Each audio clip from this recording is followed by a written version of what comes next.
Hey everybody, we are here. It is so early. Look at us go. If you check your email, you saw the email, you saw a little bit of an explanation there. You would know that we are going early today for a couple of reasons. I had some appointments this Friday concerning follow-up doctor's appointments, stuff like that, and Gons has some childcare issues, so we are rushing around figuring out what to do, and what we had to do was go early today. Feels nice, feels interesting, so sorry if the schedule change is going to mess anybody up, but I bet we are going to have some new people in the house today. Over on YouTube, we got Liar Bliss. Hello, been a while. Cody's account, Datalorian. Let's see. Rumble, people are still coming in. If you're over on Rumble, say hi. We got Sandra on YouTube. Okay, people are making it. This is good. This will be interesting. As usual, remember you can go to canarycrynewstalk.com. Hit that green tab on the bottom or the right-hand side. Leave us a message. You can do shout-outs, ask us questions, start a conversation, do whatever you want. Or you can leave us a pre-show prayer. It's a good way to spiritually produce the show. I know, it's kind of fun. So go do that. We love to at least have one every episode. So if you go leave one now, we'll put you in the lineup. Okay. Other than that, remember you can get the text message alerts, which I just sent out by texting the word Canary to 877-740-3226. Canary. 87. Wow, I just forgot the number. That's crazy. 877-740-3226. All right, we're going to be efficient today. We're going to move quickly, so buckle your seatbelts and try to keep up, folks. Let's do it.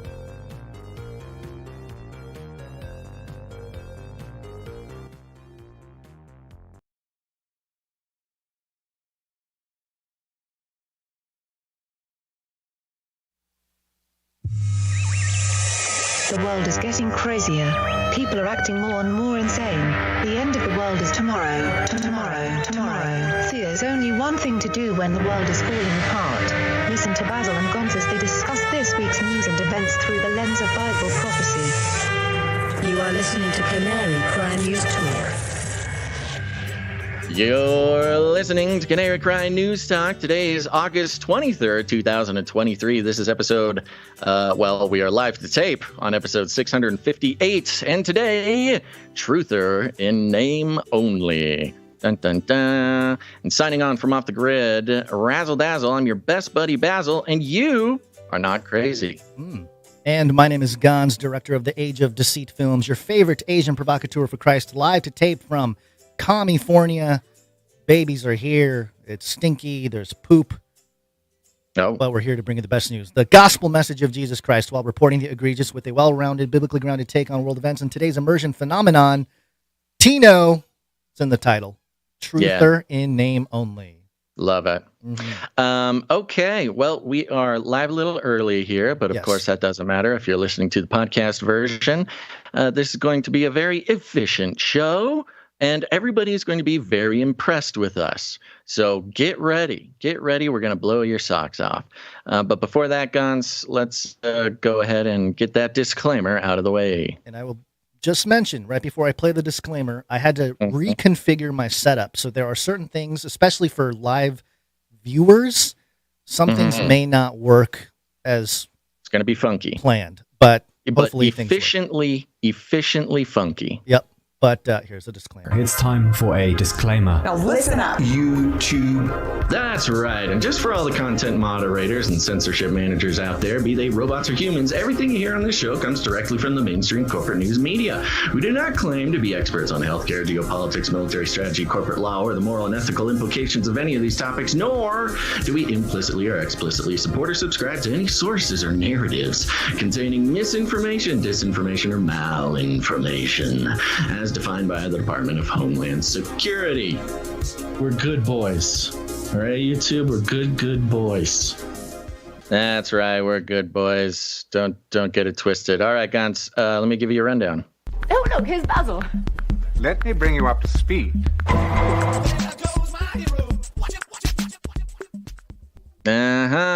All right, right, folks, we're going to be starting out with some big news, breaking news. We had to move the show all around just for this, but we were going to be checking in on Afro-Futurism and the quest to conquer Africa by all of the wonderful imperial powers around the world, including Ukraine. But we also have breaking news regarding Prigozhin and another exciting chapter in the saga of the alleged mutineer, Putin's mutineer. But we'll be covering that pretty much live here at the top of the show. Then, of course, Flippy. We have the iPhone of robots coming out, so start saving your pennies. Then we are going to be checking in with some truthers in name only. Huffington Post has an article, unbelievably bonkers conspiracy theorist running for who? Well, you'll find out.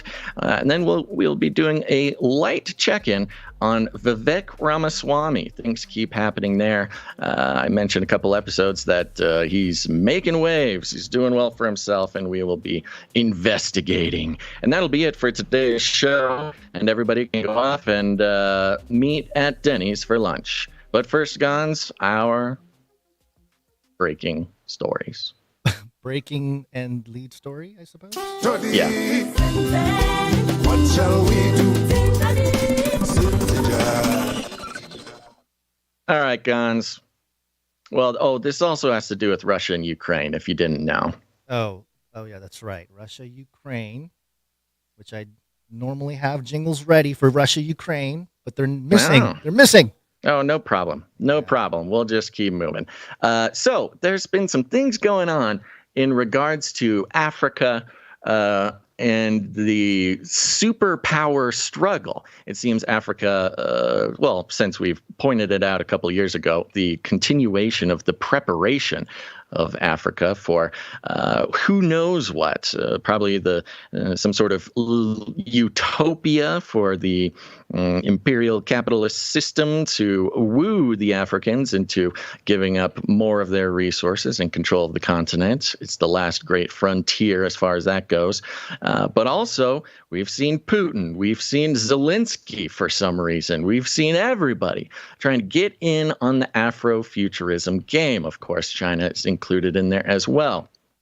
And Al Jazeera, a couple of stories here, we'll just zoom right through to get to the exciting news, but Al Jazeera's got a couple points being made here that line up pretty well with the theory. Starting out, Ukraine's Kuleba promises to free Africa from Russia's grip.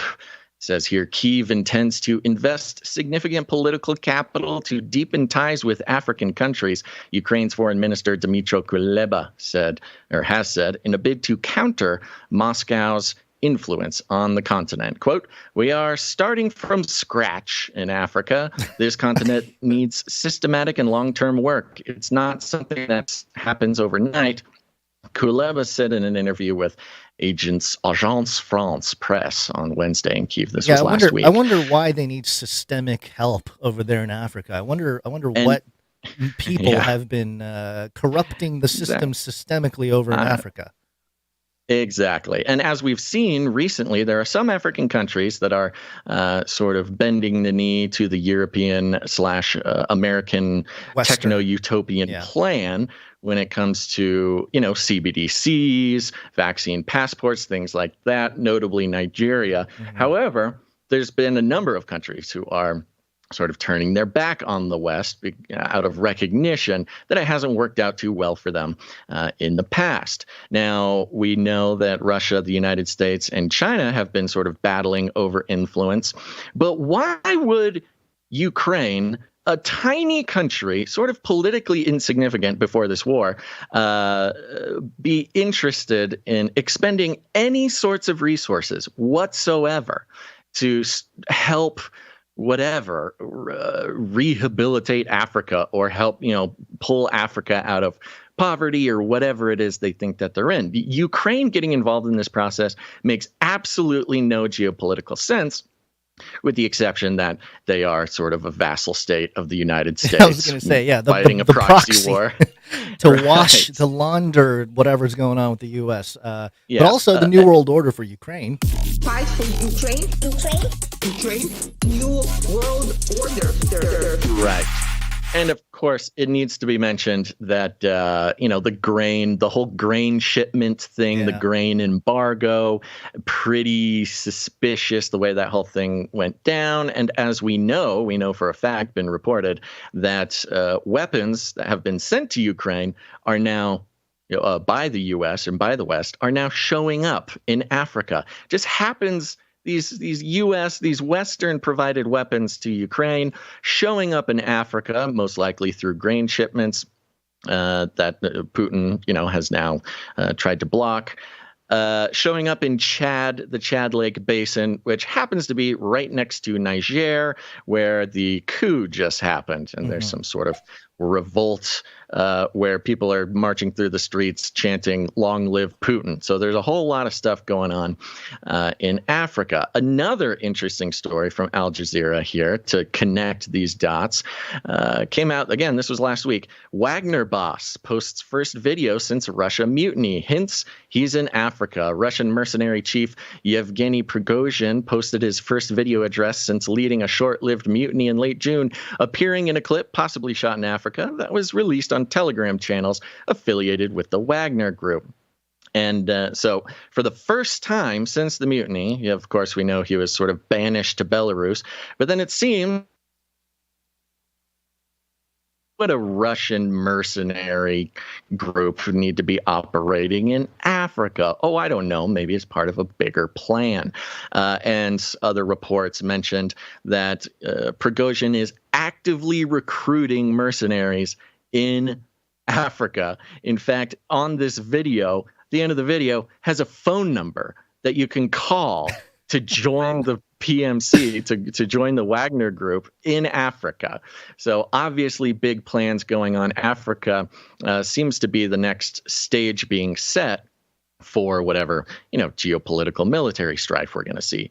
But that's not all, Gons. We were going to spend this whole time breaking down these two stories, but at this point, they speak for themselves. This morning, right before we started the show, breaking news, AP is reporting officials say a jet crash in Russia kills 10 and Wagner chief Prigozhin was on passenger list. A private jet crash in Russia on Wednesday, killing all 10 people aboard. Emergency officials said mercenary chief Yevgeny Prigozhin was on the passenger list, but wasn't immediately clear if he was on board. Prigozhin's fate has been the subject of intense speculation ever since he mounted a short-lived mutiny against Russia's military leadership, etc., etc., etc. So now, he does some sort of fake mutiny. It looks like some kind of, football move. What do they call that? A juke. It's like they juked the West, thinking he was going to commit a mutiny. Putin forgives him, which makes absolutely no sense, but also points towards the fact there's a big secret master plan.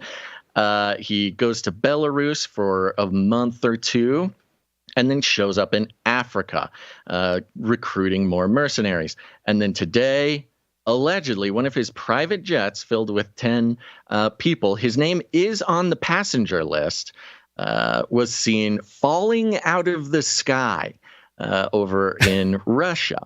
Now, do you have that clip? If you play that clip... I don't. I'm on Financial Times here. I linked it there. Oh, you did? I linked the clip for you right next to our notes, because it's notable watching this plane fall out of the sky. You think of a jet crash, you kind of imagine, some fire and the jet sort of, going down, but sort of at an angle. It's still got wings, takes maybe a minute to crash all the way to the ground. But what this video is showing is a jet that is on fire, just falling like a rock, just straight down, no forward momentum, no nothing. If, of course, I'm sure it'll pop up somewhere, a conspiracy theory where they dropped this jet from space or something to make it look like it crashed. How about just laser, some directed energy weapons? That can. Sure. Have you seen the footage where they demonstrate from like a ship or something. They burn an airplane and they just burn in the sky. Does it just fall out of the sky? Yeah, it just literally falls burns straight up and down? falls out of the sky. Yeah. Right. So okay. this Well, I haven't seen sounds that, like but sure. I'm trying to pull up Lasers- the footage here. You know what? Lasers can always be involved. That's no problem. But it's kind of suspicious. Like, okay, just a random event where Prigozhin just happens to fall out of the sky. There was a moment, a mere 10 minutes today, when people were like, "Oh, there you go. There's Putin's revenge. Why would he have chosen to do it this way, waiting so long after he's coming, in Africa? Who knows why exactly this would happen?" But that was sort of what was floating around. But then there was an update to this whole thing, which I had ready, and now it is gone. Let me click on this. Again, some of these are stemming from the raw alerts Twitter page being confirmed by users on Twitter here.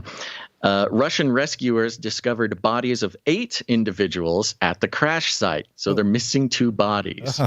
The bodies were badly burned, requiring DNA testing for identification. Despite Prigozhin's death not being officially confirmed, his wife reported that he wasn't on the plane and is okay. However, this information has not been verified. So another part of the story, there's 8 people on the passenger list. They can only find, 10 people on the passenger list. They can only find 8 bodies, and Prigozhin's wife is claiming, maybe he never got on the plane. Warning. On top of that, that's not all. There's even more, Gons, and that is that there are accounts that flight tracker accounts on Twitter who track flights. According to preliminary data, let's see here. Oh, there it is. There's another jet owned by Prigozhin that is currently circling Moscow, getting ready to have permission to land.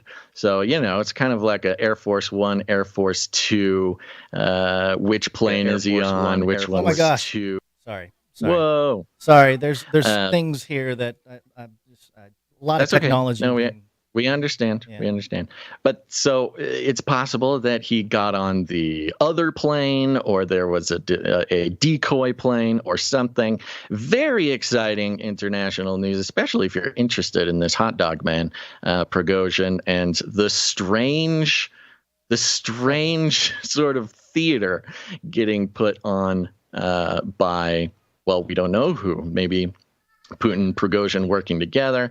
Maybe there's some CIA op. Maybe it's another trick to play on the West. Maybe they need to fake his death for whatever reason, whether it's to protect himself from Putin or to continue some sort of plan in the AFRO-FUTURISM campaign. It's really trippy, man, and it's really fun to watch live. What are you thinking? I'm thinking, why is my son screaming? This is what I couldn't even hear him, so that's okay. That's right. We got the kids in the studio. We have not yet hit our goal on the Canary Cry Babysitters Club. So if you want to help out with that, and if you want to help out the show with helping with 1 hour of babysitting a month, you can pledge to help us out with 1 hour babysitting a month. Go to Canary Cry babysittersclub.com. That's right. We actually have a page for it now. canarycrybabysittersclub.com. Help us out there. So there you go, Gon. Lots of drama, lots of excitement going on this morning. And I'm starting to like this whole will he, won't he type of storyline in regards to Putin assassinating Prigozhin. Yeah. But the puzzle pieces keep coming together, and sometimes you find a puzzle piece that doesn't quite seem to make sense in the puzzle. You got a puzzle of some beautiful bright ice cream cones, and suddenly a piece shows up that looks like it belongs to a dog, and that's kind of where we're at here. So, okay, I'm just trying to backtrack a little bit, and the whole Zelenskyy in Africa thing. Now that, are you sending me stuff? Is that what's going on? No, I'm not sending you anything. Okay, I'm sorry. There's so much wrong with the setup today. It's okay. We're just going to have to push through. And then there's just going to have to push through. Yep, just push through. Yeah, buddy, what's up? Okay, I know. Can't push through. Okay. All right. Of course, we go live and he has a meltdown. This is how it works. Hi, buddy. Classic. Okay, well, I suppose that I will continue the show. Yeah. What are we doing? We're talking about how it's Wednesday. Is that... Yeah, it's Wednesday. Yeah. Okay. Let me see if I can make this happen. Crying babies are fun. Whee! It is Wednesday, my dudes.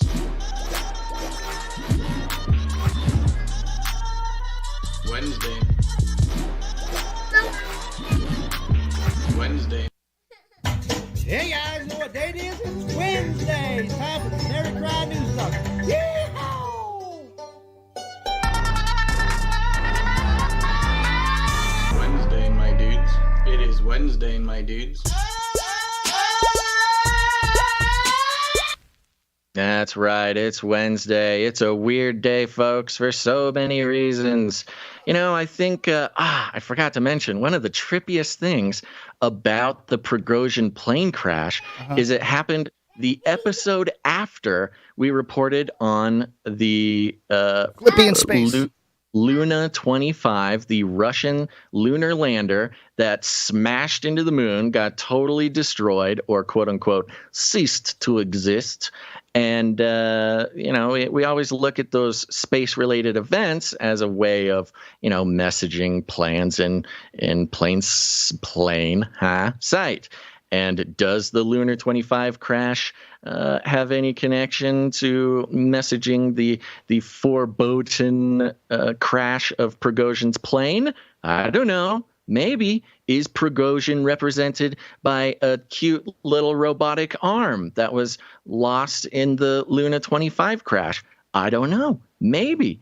All sorts of interesting things, but you know what? I love when we don't have to wait more than 2 days to have one of our theories sort of confirmed live on air. So that's fun.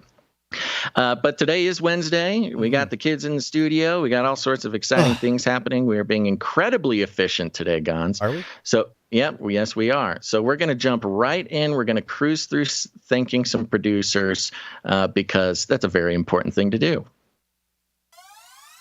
Executive producers. Or I will sit here in silence. Can't hear that?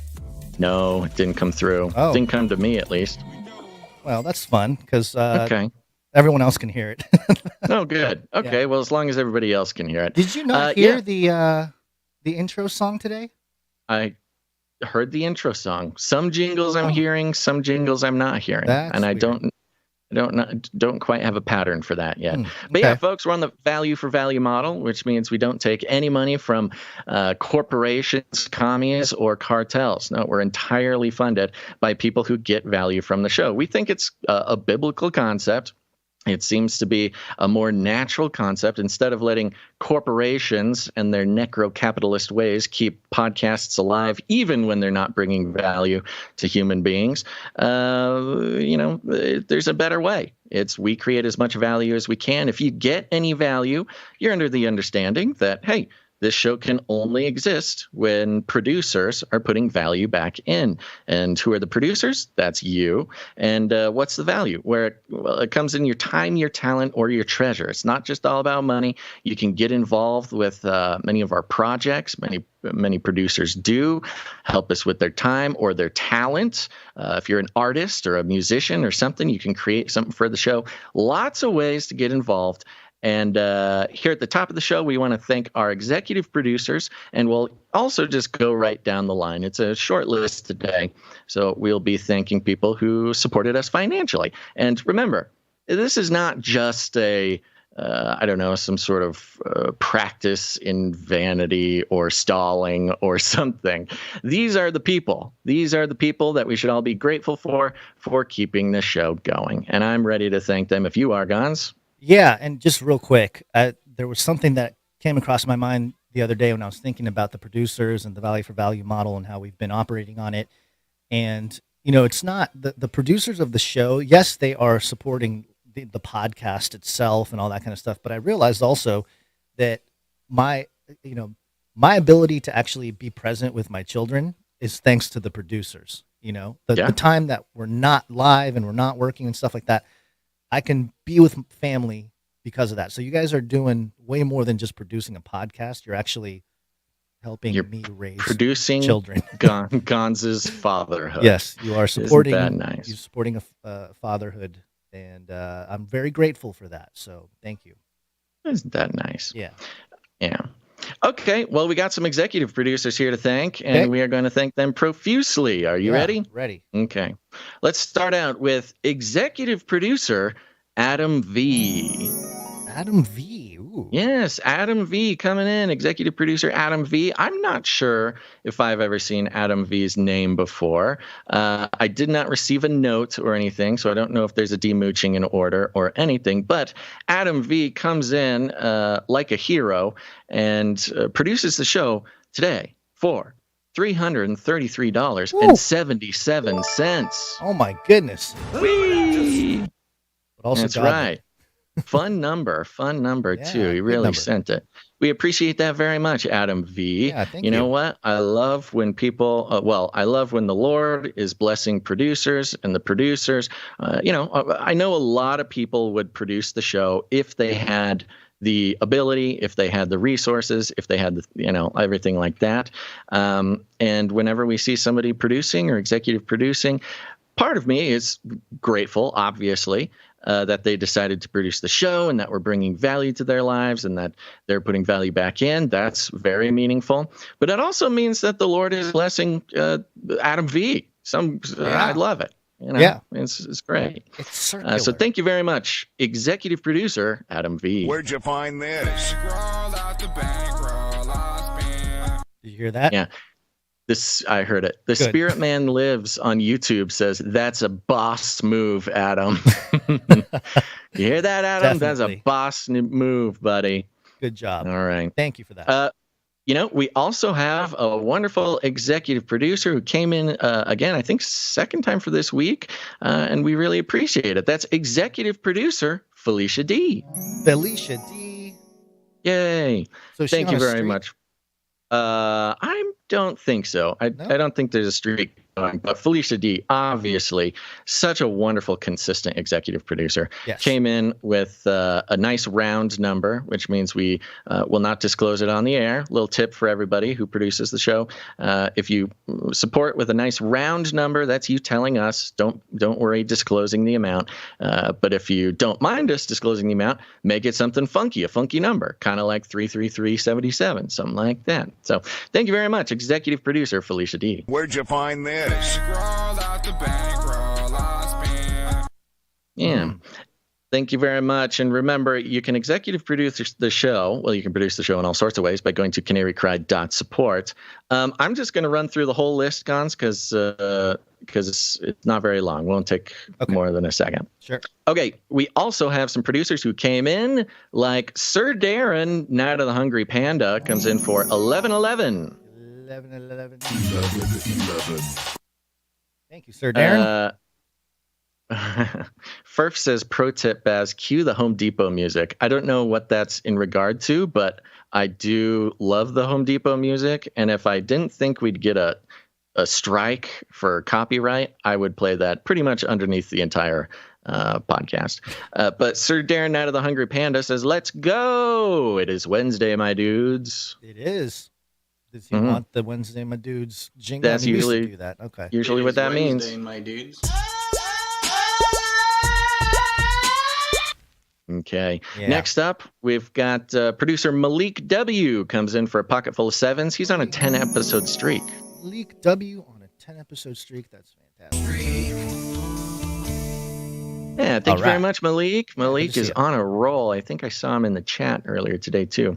Next up, we've got Sir LX Protocol V2, Night of the Brian Protocol, comes in with 777. He's on a 206-episode streak. Oh, yeah, streakalicious. Thank you, Sir Alex Thank you, Sir Protocol. Alex Protocol. Next up, we got Sir Marty K, Night of the Wrong Timeline. We've got a Dame on the list here. Wait, Dame comes in for $9.99. He's on a 3-episode streak, which means he's heating up. 3 episodes. He's heating up. And he sent us a fun email that was not to be read on the show. Thank you very much, Sir Thank Marty you, K. Sir Marty K. Okay, I'm just going to do a quick checkarooski to see if there's anybody. Yeah, okay, we got. Okay, yep, that's it. That concludes the list of financial producers who came in over $7.77, which entitles them to have a note read on the show. We got a few people underneath that. They're usually on big, long streaks, and we're going to thank them now, starting with Veronica D, 297 episodes in a row. Thank you, Veronica D. Yeah, they're still saying your mic is too low, Guns. We'll figure this out later. Next, we got Sir Scott, Knight of Truth, 324 episodes in a row. Thank you, Sir Scott. Yep, we got Sir Casey, the Shield Knight, 336 episodes in a row. Do you have that Sir Casey jingle? Sir Casey jingle. Oh, yeah, I do. It's not if you have it ready, that's cool. If not, it'll just take a second to get it here. Okay. One is a Sir Casey, the Shield Knight. There we go. Love That's it. a good way to memorialize his record-breaking streak. Yeah. Next up, we've got Dane Gale, Canary Whisperer of Whisperer and Lady of X's and O's, 295 episodes in a row. Thank you, Dame Gale. Getting close to 300. That's exciting. Veronica Next D. up, we got Sir Moore of Night of the Burning Chariots, 268 episodes in a row. Thank you, Sir Moore. Oh, yeah, Streakalicious. And that does it. That concludes the list of financial producers. Thank you guys so much for helping us keep this show alive. We could not do it without you. And consider the lily of the valley, folks. If you've been getting value from the show for any amount of time, give a little prayer about it. See if the spirit moves to become a producer. It's really sort of a life-changing, paradigm-shifting thing to do for yourself and for our sake. And it's sending a message to the system of the world, the beast system of the world, that is, that we don't need corporations making decisions on what media is valuable and what media is not valuable based on how well a piece of media can brainwash their audience into buying products. That's not a great way to do it. So we can take a stand, take action against the system by participating in a different system. Yeah, Think about it. We'll be thanking artists and other producers later on in the show. But right now, Gons, I think it's time for the Flippy Update. Flippy Update. Do you want fries with that? That's right, folks. Time for the Flippy Update. Flippy is our colloquial name for the disembodied robot arms that are taking our jobs, enslaving our children, and flirting with our spouses. We use talking about Flippy as a way to explore all the new, fun, and exciting ways the robots are taking over the world, and how there's nothing we can do about it. Today's Flippy Update is coming from a classic outlet. That's ieee. Three E's.org, IEEE Spectrum. And they have a headline here. Apptronic introduces Apollo humanoid robots. Ooh. Apollo. All right. Apollo, yes. Interesting name there, huh? We've seen Apollo show up in many different, suspicious government operations, occult influences, things like that. Of course, Apollo is the god who rides the pulls the sun across the sky in a chariot, and has all sorts of interesting connections to, pretty famous occult practices. Well, also Apollo being the name of Apollyon or Abaddon, Yes. the one that leads out the destroyer that comes out of the bottomless pit. So there's that too. Yeah, see, it's all coming together. Well, coming out of this bottomless pit, IEEE Spectrum is going to tell us about it. Back in January, Apptronic said it was working on a new commercial, general-purpose humanoid robot called Apollo. I say new because over the past 7 or 8 years, Apptronic has developed more than a half dozen humanoid robots, along with a couple full-body exoskeletons. Cool.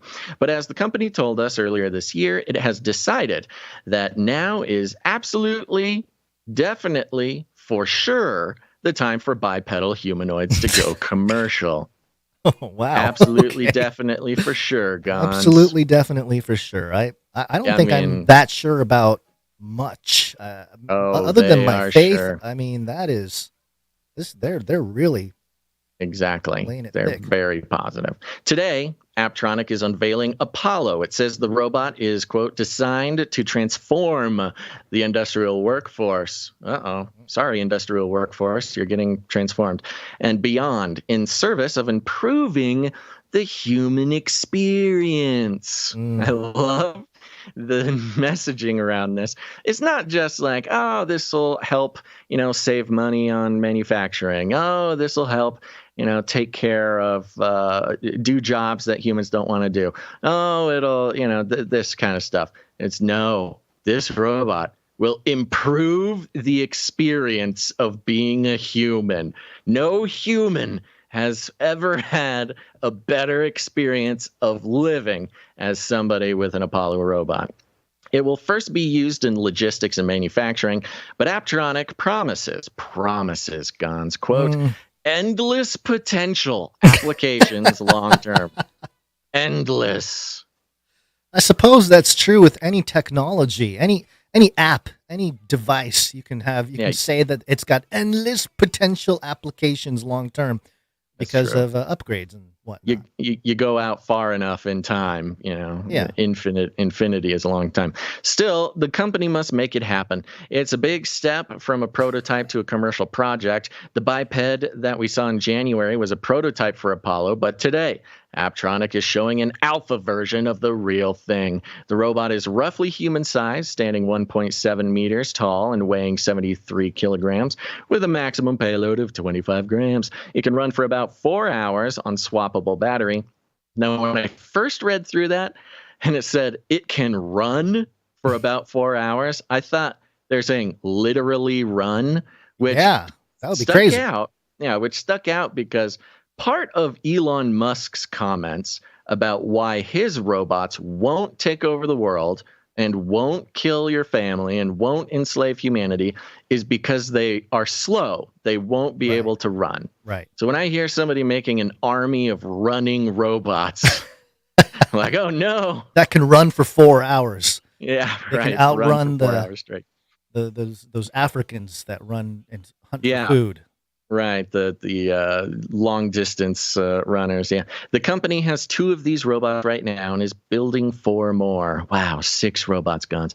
Now here's the fun part. While Aptronic is initially focused, this is a block quote, so this is coming straight from Aptronic.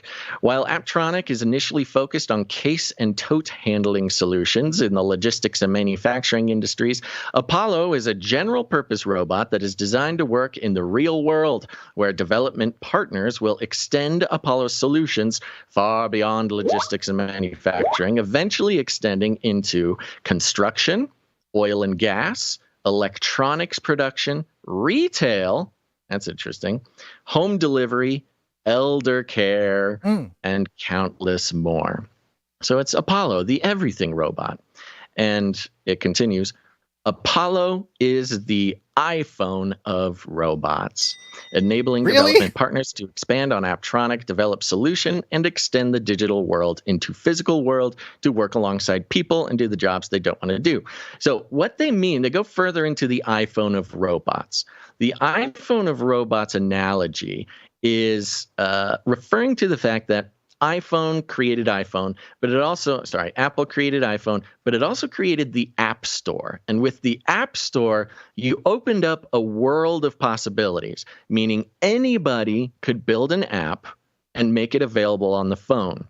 And that, changed the way we interact with the world around us at all times. And also, people make a lot of money selling apps. People become rich and famous on these apps. People, the apps are really sort of the center of, I would say, digital life. But the fact that digital and physical life are blending together, these apps really are, whether you like it or not, kind of the center of public life. And in the same way, Apollo here will be more of a platform for people to build products, apps, stuff like that, and which will equip the robot with different capabilities. Now, you might be thinking, well, don't these apps, doesn't lots of crime happen with these apps? Doesn't lots of spying happen with these apps? Don't governments use these apps to control populations? Don't they tracking, tracing, blah, blah, blah, everything happening on these apps? Yeah, well, why would you want the government to track and trace you simply with your phone? Why not let them track and trace you with a robot that can run for 4 hours? See, this is perfect. Well, one of the things that I recall from Revelation 13, of course, the chapter with the mark of the beast and the image of the beast, it talks about how the people are, there's all these counterfeit signs and wonders, and they marvel after the beast, and then they build the image. So it's almost like the image of the beast is kind of open source in a way. Yeah. So it makes sense. And the people didn't repent, and there's a lot of parallel there. But yeah, I feel like the conversation about the digital and physical world merging, that's been a thing I've been talking about for pretty much since the beginning of the ministry. And, I don't know, the medium being robots to sort of bridge that divide, it just makes all the sense in the world, because it's digital, but it's now physical, and now it's affecting our lives. Yeah, it's a physical avatar to be inhabited by the digital world. Right. Some could say that we as humans are already that, but in this case, that we don't have any pesky human consciousness to have to sift through to get the digital world to manifest in the physical world. So out these robots we've been tracking with the FLIPPY update for years now, and it's fun because these types of things being written in public, like robots will be the digital world extending, manifesting into the physical world, and it will touch every part of your lives and blah blah blah blah. That used to be crazy conspiracy theorist Canary crying nonsense. Now it's just marketing, so that's fun. Right. Yep.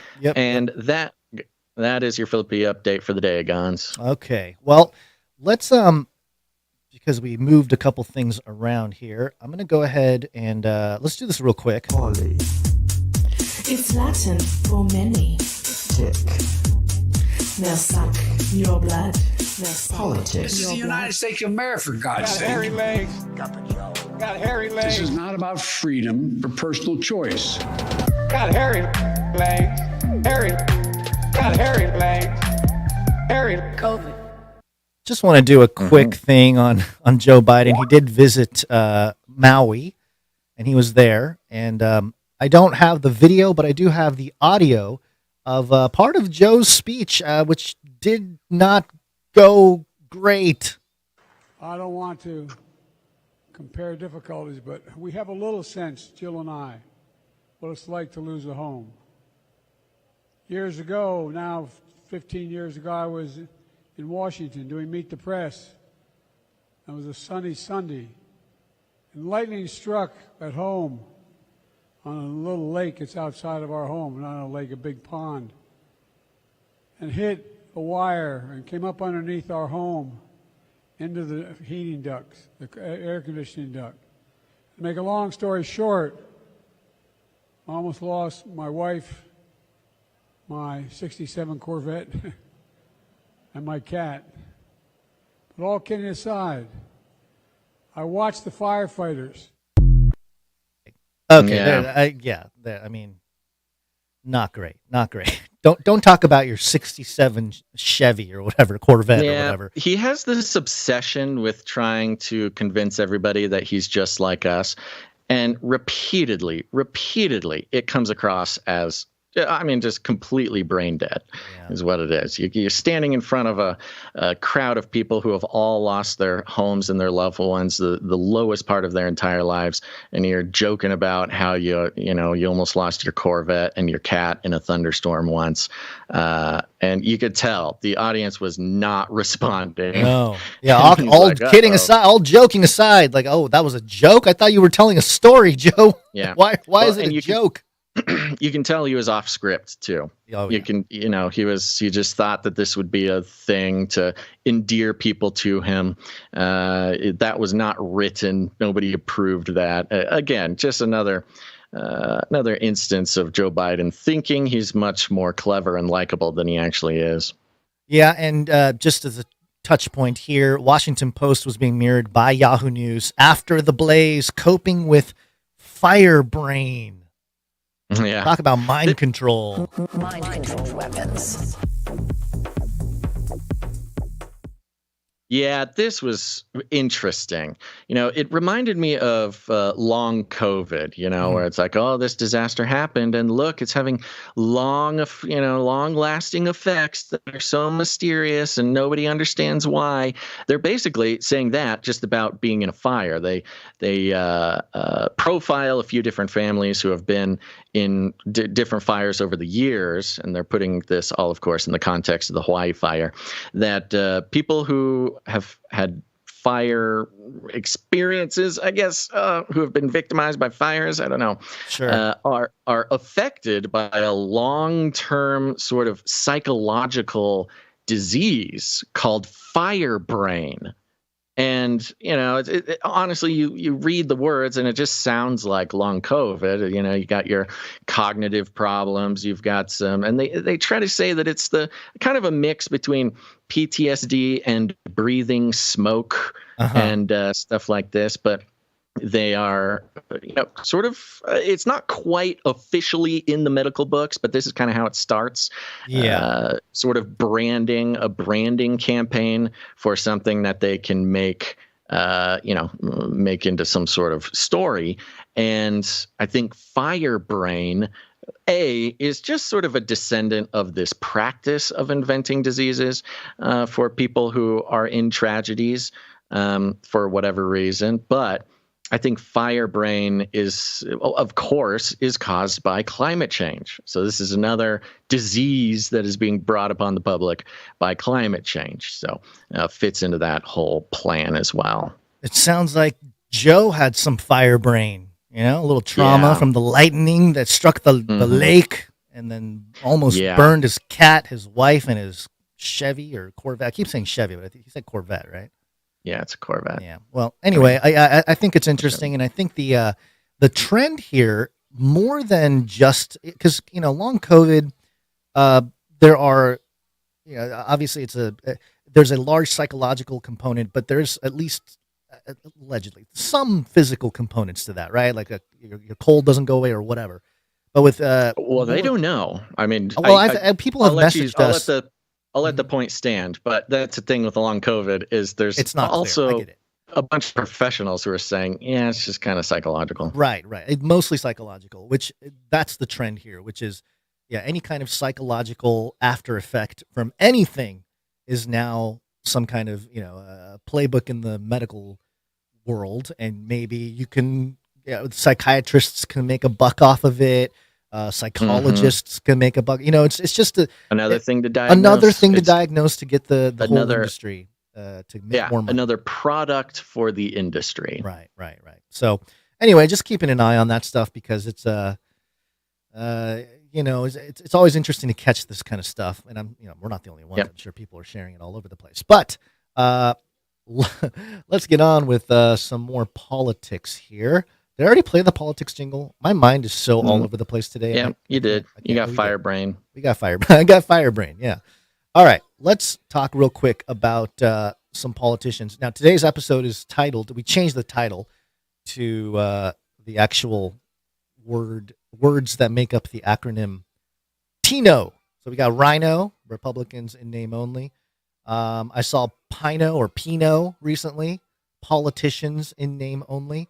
But I think we can start thinking about the idea of a TINO, that is a truther in name only, because the trend here, and it started with Trump mainly, but if you're a Republican, you're a conspiracy theorist, or at the very least, you're like a truther.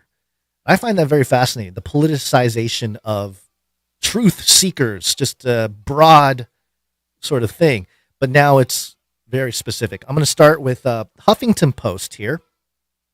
The headline, The unbelievably bonkers conspiracy theorist running for governor of North Carolina. Yeah, completely bonkers, Basil. North Carolina GOP gubernatorial candidate Mark Robinson has said it himself. He's a conspiracy theorist. He didn't specify in March in an interview that meant he didn't specify in that March interview what that means in terms of what he believes. Oh, Huffington Post realizing that a conspiracy theorist can be many different things, not just one thing. It turns out it means he has spread virtually every conspiracy theory you can think of. Robinson, who's a state lieutenant governor, has said he, quote, wouldn't be surprised if the 1969 moon landing was fake. Okay, that's not too crazy of a take. No, that's not crazy at all. And the 9/11 terrorist attacks were an inside job. I think we're going to hear a lot more about the 9/11 topic we here. will. Not just today, but just coming up. September 11th is coming up. So, well, and it's just real quick comment. Like, I say that it's not that crazy at all, not because the theory isn't shocking or whatever, but that so many people are on board. Doesn't matter what side of the aisle that you're on. If you believe the moon landing was fake, that does not, it has almost no predictive qualities as to, your, how well you can govern. or your political stance at all. Sure. Yeah. I mean, and I do mean specifically like the moon landing. That one is so widespread and whatever. You can't nail that down to a political party. Yeah. In reality, but in the narrative crafting of the media, they can do whatever they want. Oh, of course they can. Yeah, this is fantastic. What else did he peddle? He's, quote, seriously skeptical of President John F. Kennedy's assassination. Okay, I think the entire world is skeptical about that. And of the 2017 mass shooting in Las Vegas. Okay. He falsely accused David Hogg, a survivor of the 2018 mass shooting at Marjorie Stoneman Douglas High School in Parkland, Florida, of being a paid actor. He's claimed, which, that's maybe not directly paid, but he's definitely making his career is based on that event. He's claimed that climate change is based on junk science. And those are just the dangerous theories he's echoed that have been previously reported in lesser noticed social media posts, so they're really scouring his social media. Robinson has said that news coverage of police shootings is part of a media conspiracy, quote, designed to push U.S. towards their new world order. He and his wife both liked a since-deleted Facebook comment that stated, quote, it's the WWG1, WGA, where we go one, where we go all, are my identity letters, a reference to a QAnon rallying cry. In October 2018, on a day when authorities intercepted pipe bombs intended for President Barack Obama, Secretary of State Hillary Clinton, and CNN, Robinson suggested on Facebook that they had done it to themselves. Quote, if you can't beat them, bomb yourself, he wrote. Which, okay, he's saying that it's like a plant or staged thing, which you can't prove that it is or it isn't, but okay. He followed that with another Facebook post talking about an entire bombing. Story is faker than the $20 Rolex sold on a New York City sidewalk. So he just goes on and on about all these different things. Robinson is also a regular proponent of conspiracies claiming that music industry is being run by Satan and the Illuminati. He has called Beyonce's music satanic and described Jay-Z as demonic and sent by Satan to turn people away from Jesus. He suggested that the 2014 Boko Haram kidnapping of schoolgirls in Nigeria was orchestrated by billionaire Democratic philanthropist George Soros, a frequent target of anti-Semitic attacks by Republicans, which I thought was funny because, Soros himself... I never heard that one before. Yeah, Soros himself said that he basically, escaped Nazi Germany by being kind of, a little shady himself, so... But he was young. No, he's been very clear about this. Yeah, he turned on his own people. The Republican state official has also routinely pushed the New World Order conspiracy theory, which involves forced depopulation programs, a secretive ruling class of reptiles, and elite globalists on a satanic mission to bring about the end times. End quote. Yes, buddy. You need a Band-Aid. What? Too much New World Order? Yeah. You're okay, buddy. You're fine. He's fine. He's fine. He's fine. He's fine. He's, okay, you start talking about the New World Order. These kids, they start getting riled up. They get riled up. So it goes on. He thought that American Idol and Dancing with the Stars are both, part of the New World Order. He said it reminds him of Soviet dictator Joseph Stalin's show trials, where people are lined up and judged, then executed. So yeah. I think this is dangerous for Huffington Post. Their goal is obviously political. Their goal is obviously to shame non-compliant thinkers. That's what they do, and that's really what they're doing here. Is they're saying he is a non-compliant thinker. Their mistake is listing so many non-compliant thoughts, because it's very random. It's like scatterbrain. It's like this and that. Yeah, the breadth and variety of the non-compliant thoughts that they are listing is almost guaranteed to make anyone, no matter who you are, relate with this guy in one way or another. I think it's totally, and we've seen this. I mean, this is strange for HuffPost to be doing this necessarily. HuffPost, I expect more from HuffPost. I mean, this is more like a Salon article. Sure. But for HuffPost, who is at least trying to be a news outlet, what they're banking on, if they can list so many non-compliant thoughts that he talks about, that it will, each new non-compliant thought will strengthen the case against him. But the variety, sheer breadth and possibility of the long list of non-compliant thoughts is almost guaranteed to have any one person relate with this guy in some way. Well, the reason why they had to pile on the conspiracy angle is because Governor Mark Robinson is a black man.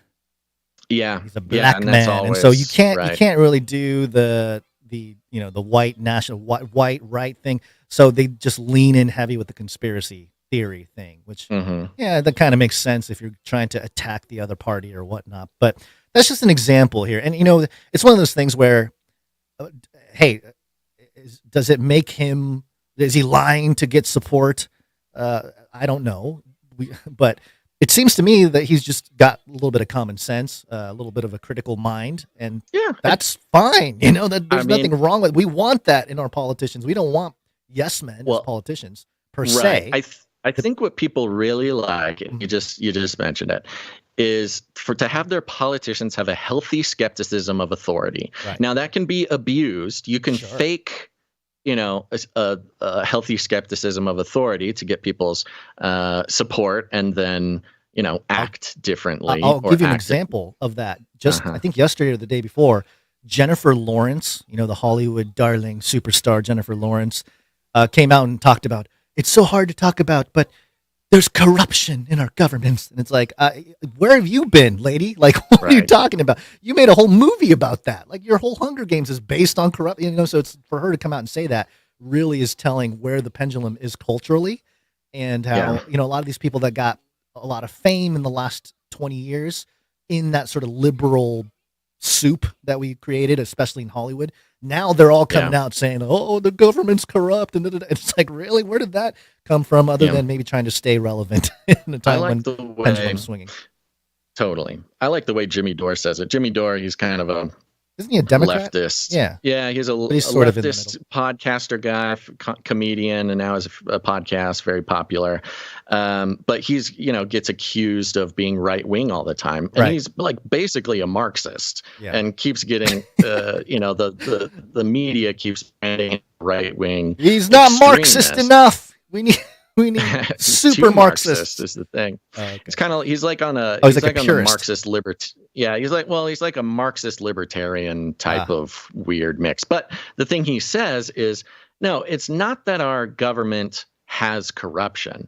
It's that the government as it is now is 100% corrupt. Like the very system that exists is inherently a corrupt system.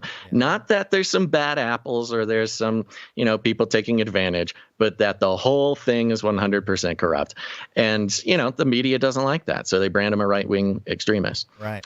Well, Yeah, there's some just real quick. There's a debate tonight, I believe. Right? There's a Republican debate. First Republican debate, and Vivek Ramaswamy is set to be maybe the star of the show tonight. His name's been popping up a lot recently. We talked about him briefly, I think, an episode or two ago.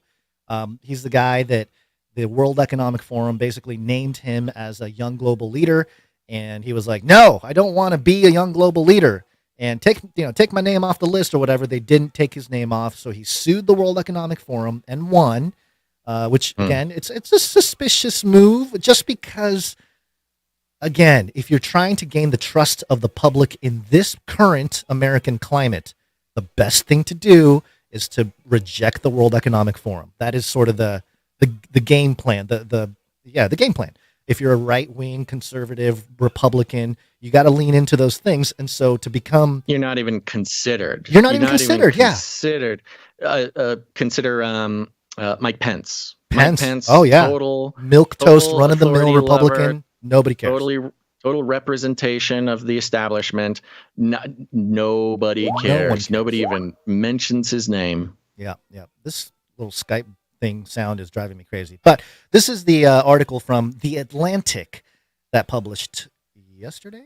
The headline. Oh, yesterday. Audio. Vivek Ramaswamy says he wants, quote, the truth about 9/11. Gasp. Okay. Oh no. Yeah, exactly. Gasp. Really? I did not know that there were people that are looking for the truth.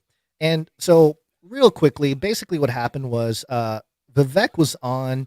This guy who wrote this article for The Atlantic, John Hendrickson, followed him around. You know, these Atlantic guys, they get the inside scoop. They get to like hang out with the people, the subjects they're talking about and writing articles for.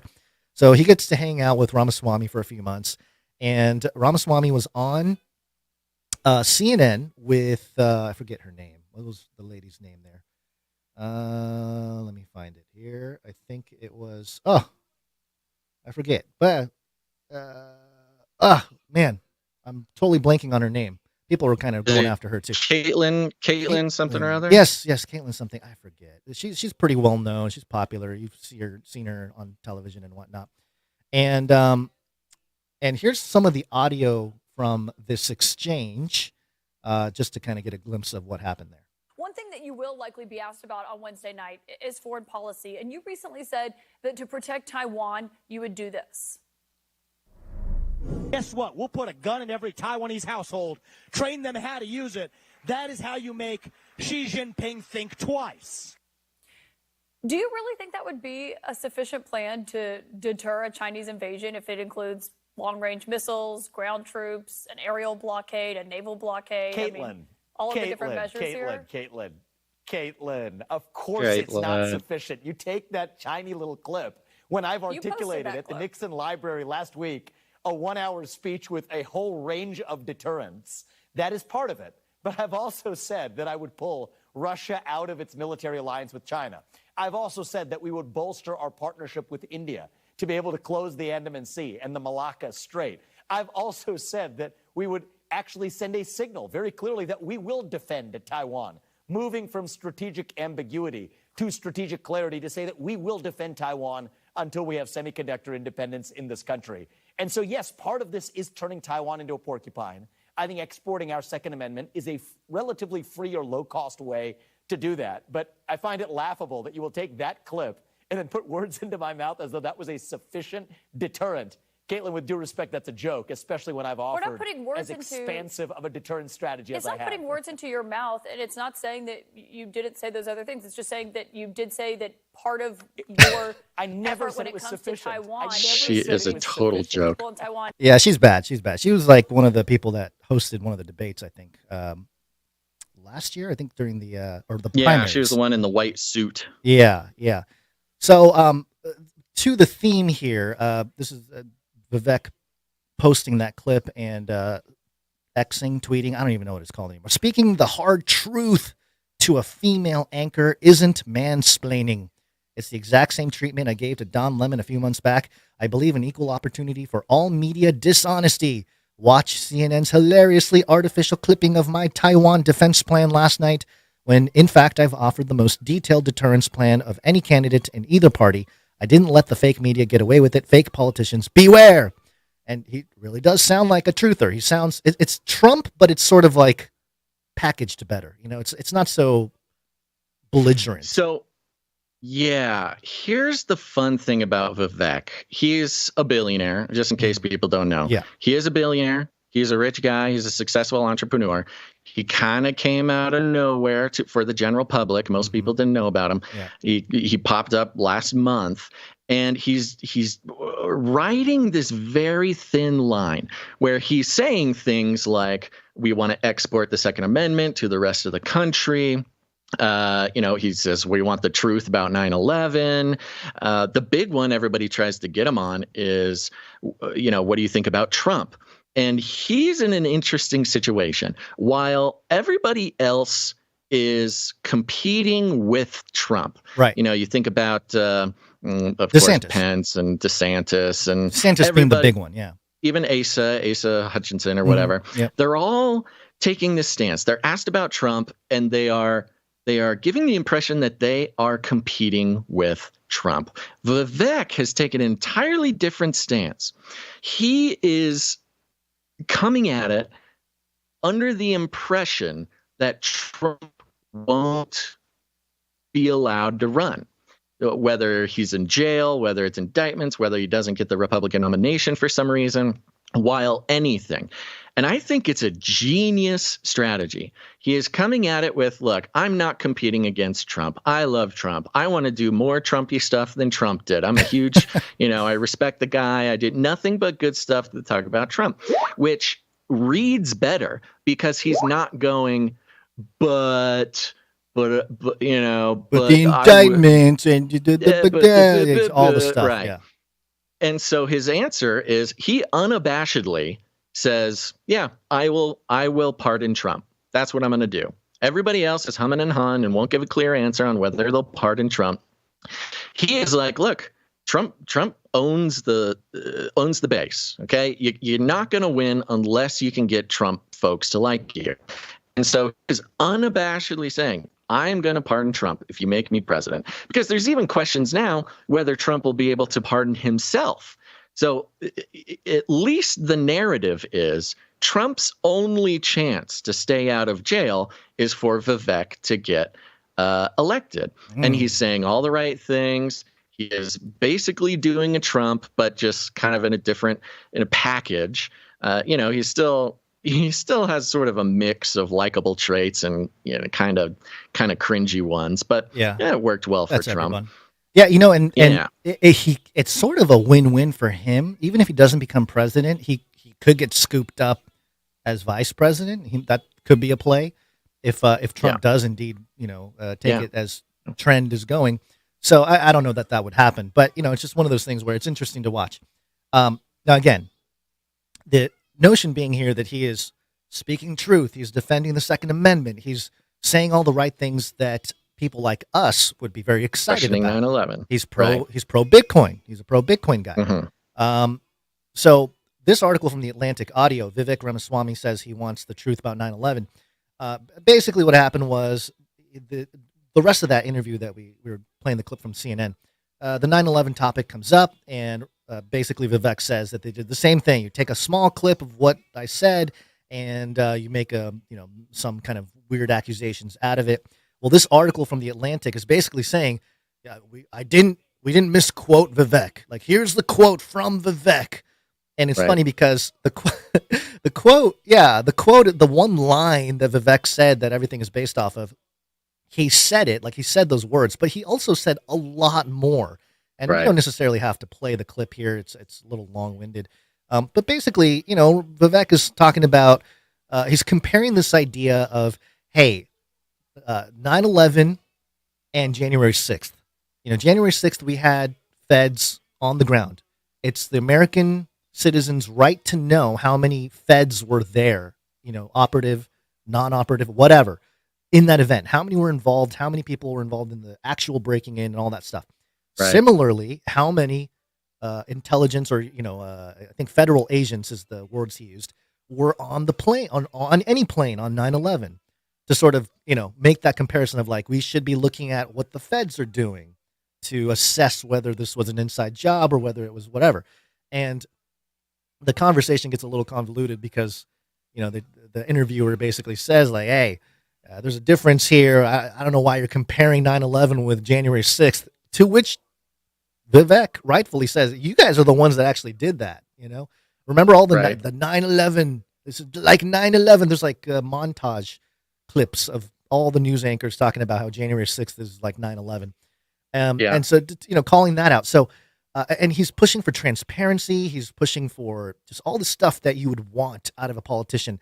But again, is he genuine? I'm sure he's genuine to some degree, being a young person. A lot of people are questioning it. A lot of people are questioning. But I don't think it's wrong to question if he is a TINO, a truther in name only. So that's kind of the big takeaway here. And I hope the phrase TINO, if it hasn't been used already, should be definitely picked up. Oh yeah, as we'll start part of using the vernacular. Yeah. And the problem is a lot of times with these kind of guys, we won't know until it's too late. We won't. He might make it to the White House in one form or another, and it's only then will we see the product of the Vivek Ramaswamy promise. And I don't know who made this name up. It sounds like a Trump name. However, Trump has not gone after him yet. Somebody out there has coined the term Vivek the Fake. Ooh. And I don't know who it is. Ooh, that sounds like a Trumpian take. It sounds Trumpian, and maybe Trump kind of put it out there secretly or something, or had an operative put it out there.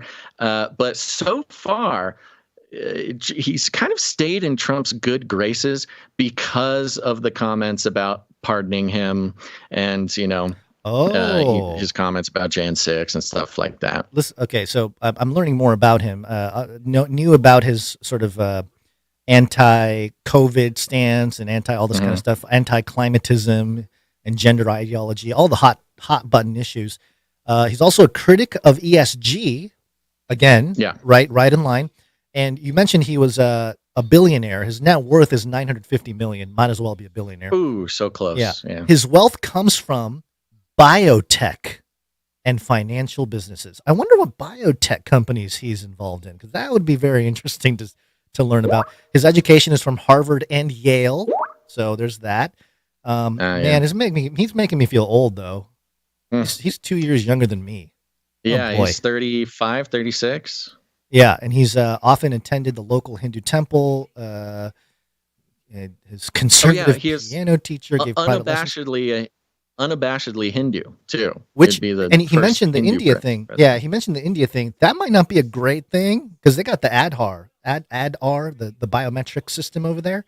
It might be too late. Like you said, Vivek gets into office. Hey, you're going to take down the deep state. You're going to, carry the torch of Trump and do the whole thing. And he's like, yeah, biometric IDs for everybody. It's possible. Yeah, it's possible. I mean, it is interesting the sheer number of Indian descendant leaders of world powers. You've got the UK guy. What's his name? I forget. Anyways, but I saw somebody put together a list of all the Indian descendant world leaders of the West, and there's quite a number of them. Yeah. It's kind of like the India is pulling a WEF. Penetrating the cabinets. Right. Taking over from the top down. And that's the thing. How would you penetrate a government? How would you penetrate this government and in the United States in 2023, 2024, and beyond, when the country has quote unquote awakened to the corruption, and this is and not that everyone has. I'm just saying, that's sort of the sentiment out there right now. He's like the perfect candidate. It's almost too perfect, I think that's why people are skeptical. They're like, why are you so on point? I'd put a call out if anybody out there, sees any legit sources that have some interesting stuff. I bet we're going to see some very interesting stuff coming out about him as we get closer and closer to 2024. Yeah. It'll be interesting. I mean, of course, there's there's blogs and tweets and stuff like that, but it'll be the mainstream different connections, the connections that get revealed. Because the problem is, if you're a billionaire, you're a billionaire. I don't care who you are. You are you're living in a different world. You didn't become a billionaire by not doing crazy stuff, maybe shady, whatever. It's just a kind of a part of the plan. And with that, Guns, we are being so efficient today. We're doing a great job. I think did we want to play some voice messages or anything? Yeah, let's do that. We're gonna jump into the value for value and do all that. But yes, let's do some speak pipe. Okay. Please leave a message after the tone. At the tone, please record your message. Leave a message. Beep. Message. Go to canarycrynewstalk.com. Any of the pages on the website, you'll see a green tab on the right side or the bottom. Click on that green tab. It's actually like a neon green. Should be more specific. It'll give you a little pop-up, and you can record an audio message of up to 90 seconds, and we shall play it if it is appropriate. We actually have two. I'm sorry, we have two. This first one is from Jewel. What's up, Basil and Gons? I just wanted to pop over and give a quick word of encouragement. I was listening to the Thursday transmission yesterday, which was Monday, and I wanted to just let you guys know that your show has never stopped and will never stop bringing value to the lives of everybody who listens to it. Even when producerships or executive producerships are low, just know that people are still listening and the value is still being had, and that you ultimately will reap what you've sown. And so I thank you both so much for all of the hard work and dedication that you put into this podcast. I would have a mental health breakdown personally, just going this deep all the time into the news. I often take media fast because I just can't. I can't. The world is too crazy. But I'm so grateful for your show because of the biblical perspective, and obviously the conspiracy fact perspective, and just the two of you and your dynamic and your quirky ways. I just love it. I love you both. I wish you a great week and blessings in the mighty name of our King Yeshua HaMashiach. Thank you very much, Jewel. That's very nice. Yeah. I like that a lot. We need stuff like that a little bit more often. How wonderful. Thank you very much. What a wonderful message. Yes, very encouraging. One more. One more from Dave. Hi, guys. Dave here. Gonzoid, this message is for the Spice Man Baz concerning burning bridges. Ancient Chinese saying, better to burn ticket to get across bridge than to burning man ticket. I wanted to translate in Mandarin, but I can't find the button. Thank you very much. Have a nice day. Thank you very much, Elder Silly Goose Dave. I think I heard a crack of a laugh at the end there, Dave. I think you're breaking character a little bit, but that's okay. Your takes very are funny. fantastic. Thank you very much, Dave. Thank you, Dave. Appreciate it. All right, let's thank some producers who came in with their talent. Value for value. We take no money from corporations, commies, or cartels.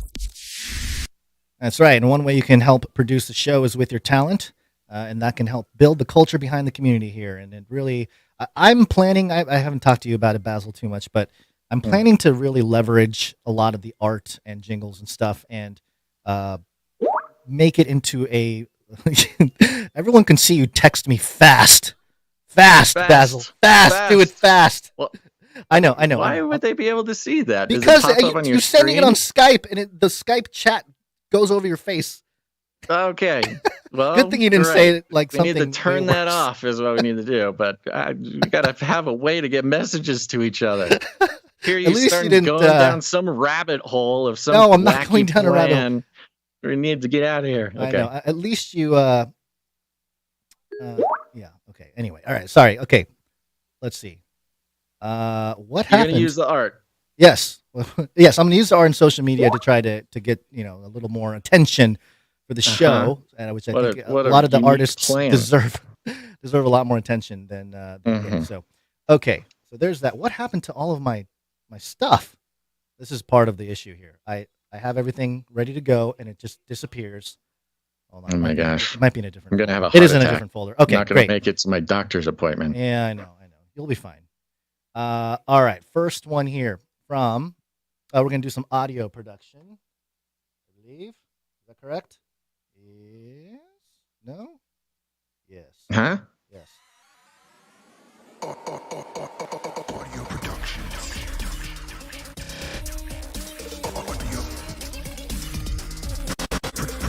Productions. Actually, I don't see my audio production thing here. Wow, this got all messed up once I switched computers on everything. So I don't think we... Oh, no, we do. We have Little Owen. Little Owen sent in a track. What happened to it? Did it fail? It looks like it failed downloading. Okay, well, that's not good. All right, I will play a few seconds of this Little Owen piece. There's no note. Here it is. Come on. Come on. We got this. Let's go.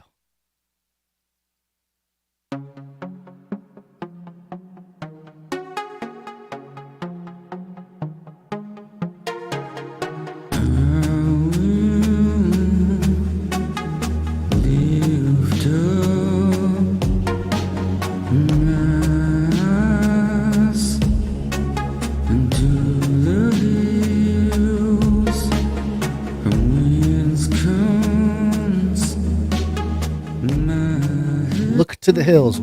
Sweet. Very cool. Wow. We'll play the whole thing at the end of the show. Yeah. Okay. Time for some art. One art, please.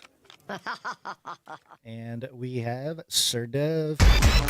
One art piece from Dove. Dove has a note. Basil, do you mind reading the note real quick so I can set up this image over here? Are you able to access it? Yep. Yes, I got it. He says, peace. For this week's Bible artwork, I did an illustration for Psalm 41:1. Blessed is the one who considers the poor in the day of trouble. The Lord delivers him. Hope you guys like it. Keep doing what you're doing, and I'll keep praying for yins. Dove, thank you very much, Sir Dove. And for the art here, we have a wonderful piece of Bible artwork. The background is sort of like of a brick alleyway, an alleyway maybe of a restaurant or something. And we've got a poor, unhoused little cat down on the bottom right. It looks like a vet, got a camo jacket on, got the beanie, got the fingerless gloves. He's holding a little piece of cardboard that says, the Lord will deliver you in the day of trouble. And up at the top part of the frame here, blessed is the one who considers the poor. That was very cool. Thank you very much, Sir Dove. Thank you. And yeah, he's got the little cat there has like a can or something between his feet that says God bless. That. Yeah, it's his panhandling receptacle. All right. Beautiful. There you go. Thank you very much, Sir Dove. Appreciate your ongoing persistence doing the art here. All right. We have microfiction. Microfiction. Microfiction. And the first one is from Runk Smash.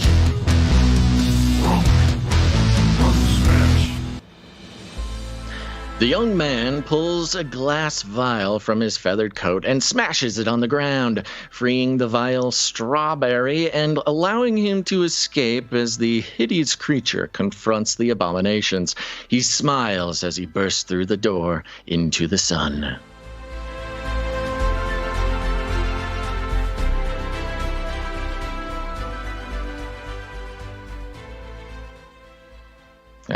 We've weaponized the Antarctic strawberry squid thing. I love it. Strawberry. Sure. Strawberry. Thank you very much, Runk Smash. You, Runk Smash. We got another one from Stefan S.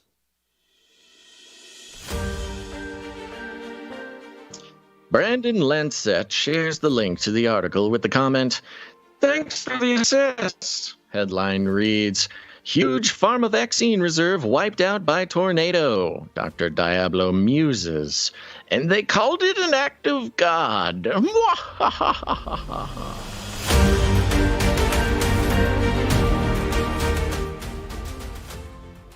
Thank you very much, Stefan S. That's in regards to the tornado that tore through the Heiser plant a couple months ago. Thank you very much for that. Dr. Diablo, staying busy. Yeah, he's a busy guy. And thank you to all of our artists, our creative people who are contributing to the culture here at Canary Cry. You too can do it. Are you a creative person? Do you like to draw, make music, whatever, jingles? Create something for the show and then go to canarycry.art. Canarycry.art, where you can upload it and it gets put in a nice organized little spreadsheet for us. We really appreciate it. While you're at it, if you have any stories you'd like us to take a look at for the show, you can go to canarycry.report to send that to us. Yeah, and as always, of course, canarycry.support to produce in all sorts of ways. And another way that you can produce the shows with your time. Yeah, believe it or not, there's people who are giving of their time every single week to help this mission continue. And one of those groups is the Clippies. Clippy on those videos. Thanks. Yeah, go to the Canary Cry Clips channel on YouTube and Odyssey. Just search Canary Cry Clips. You'll see all sorts of clips of this show. If you don't like the 3-hour format or whatever, you've got a whole bunch of shorter formats there. It's wonderful. And thank you to the Clippies for making that possible. Yep. We also have the Time Stampers. The Time Stamps. It's hard work. Time stamp. Into so much of what we do around here. It's a very important job, and thank you very much to Jade Bouncerson for timestamping episode 657. Yeah. And we're always looking for more timestampers. It's a simple job. It's an easy job. It's a very important job, especially if you're watching live. Consider becoming a timestamper. Send us an email at canarycryradio@gmail.com, and we'll hook you up with the team. Thank you to Jam for the links. Do we have anybody send in articles to canarycry.report? No additional articles from last episode. No additional. Okay. Thank you very much, Jam. In fact, Jam had some great articles we will probably do on Friday. Thank you to Clank for clanking along. And other than that, folks, thank you for sharing the show. Should continue to share the show. I saw somebody asking that we should send out some business cards, maybe in the supply drop or something, because they are always having people ask about the show of their awesome T-shirt. Oh, people are getting comments on the T-shirt. So go to canarycrytshirtcouncil.com, join up there. You'll get the T-shirt every quarter, and you will help decide what it is. But share the show. Share the show in whatever way you can. You know, some people just like to send links, post it on social media. That's all very important. Or if you want to express yourself in a new and exciting way using the gifts that God has given you, you can do it in a not so obvious way. I don't know. For instance, you can become some sort of paramilitary group chief, like the Wagner group, and you can just kind of pop up all over the world in different places and really send the conspiracy theorists into a tizzy, wondering who is the next target for the Canary Cry military group. We probably shouldn't actually recommend that. No, there is no Canary Cry military group. It doesn't exist, and please don't start one. But if you do end up starting a mercenary group, go ahead and just make it part of the contract whenever you're contracting with some sort of international leader to, destabilize and collapse a foreign government for the for the resources, the oil, or just simply for fun. You topple a government, you're gonna need to put the Canary Cry News Talk logo, on the new flag to whatever new country sort of puppet government takes over. We created the Canary Cry News Talk seal based on a few different influences, but I think it would look great on a flag for a country somewhere in there. But that's just one way to do it. You don't have to do it that way. You can do it any way you want. We call it rattling cages, but all you got to do is walk right up to them, grab them by the cage, and then you shake it. The end of the world occurred pretty much as we had predicted. I want to shake things up, stir up some controversy, rattle a few cages. Hey, stop that! You'll never silence me. I'm the last angry man, a crusader for the little guy. Leave the bird alone. Never. Rattle a few cages. Rattle a few cages. The human race will have every opportunity to improve. And if they don't? Ask Noah. That's right. Just ask Noah. Gonzo, you got any last words? I don't think so. Apologies again for some of the technical issues here. We're trying to dial things in a little bit better, and hopefully we will dial things in a little bit better. It's a by process. Friday. Anybody who's been with us for any amount of time know it's a continuous process in trying to polish the experience around here. But thank you, everybody, for your patience. Hope you liked the early show. There's a possibility we might transition to a little bit earlier, so let us know what you think about that. And other than that, thank you very much for listening to this episode of Canary Cry News Talk. Make sure to tune in next time. But until then, think outside the cage. TINO.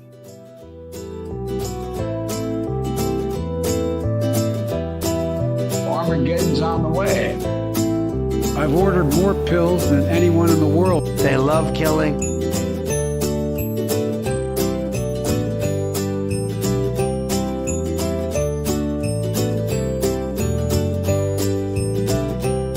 This is not about freedom or personal choice. I love the Great Reset. I love the Great Reset. I'll keep you warm and safe in my people's zoo.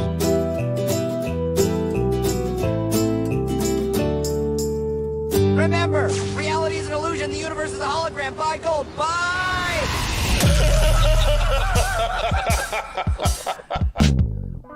You little rascal. I am so hot. You're so hot. I'm...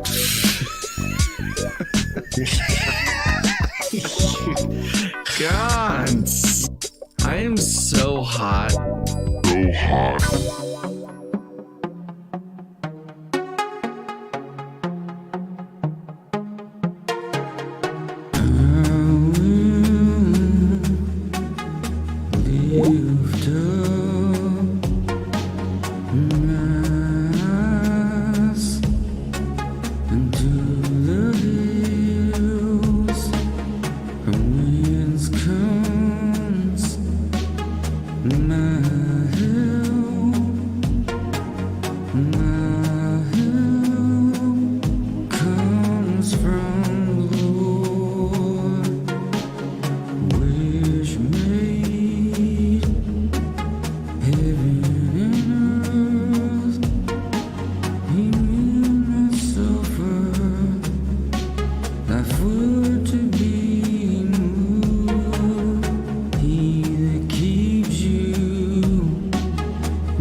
Bye. I'm out of here. Bye. Canary cried, I suppose.